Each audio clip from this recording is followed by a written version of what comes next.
บายดีสบายดีทุกคนเด้อทักทายสบายดีกับวันที่14วันสงกรานต์พี่น้องทักทายสบายดีไปเที่ยวทั้งไหนเนี่ยเนาะทุกคนเนาะมื้อนี้เอารถกะบ่ได้ไปสายคือเก่าพี่น้องภาระหน้าที่การงานก่อนเดินทางเขาก็สิอุ่นท้องจักหน่อยกับพี่น้อง2 4 6 8 10ได้แถมก้อนหนึ่งเนาะสองก้อนละ2,000ด้วยขนมขกพี่น้อง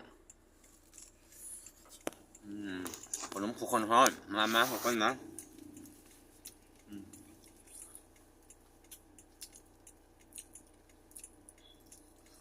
โอ้โห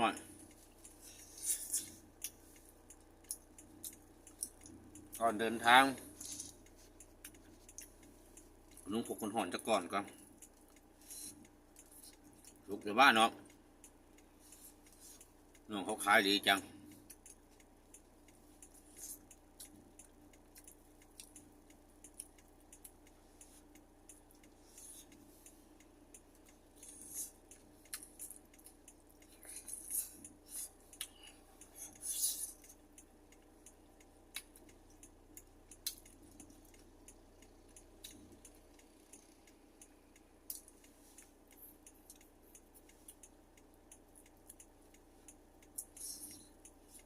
ว่า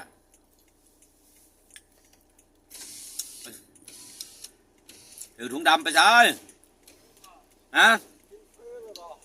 กินนมโคก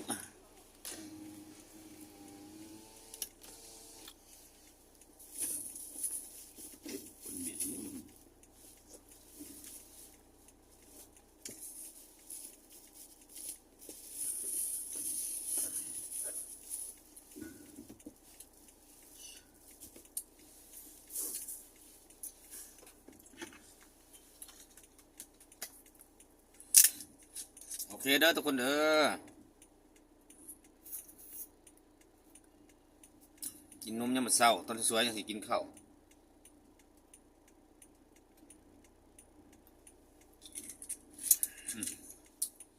ว้าหน้าตาคือเป็นอย่างนี้มาคือเฒ่าเถอะติบ่ได้เฒ่าพี่น้องเด้ออายุมันหลายซื่อโอ้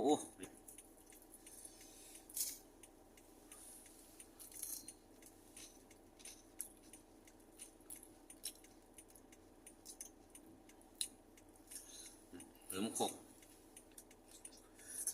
กินลำบากนั่นมันฮ้อนโอเคทุกคนขออนุญาตลงคลิปเพียงเท่านี้เนาะพบกันใหม่คลิปหน้า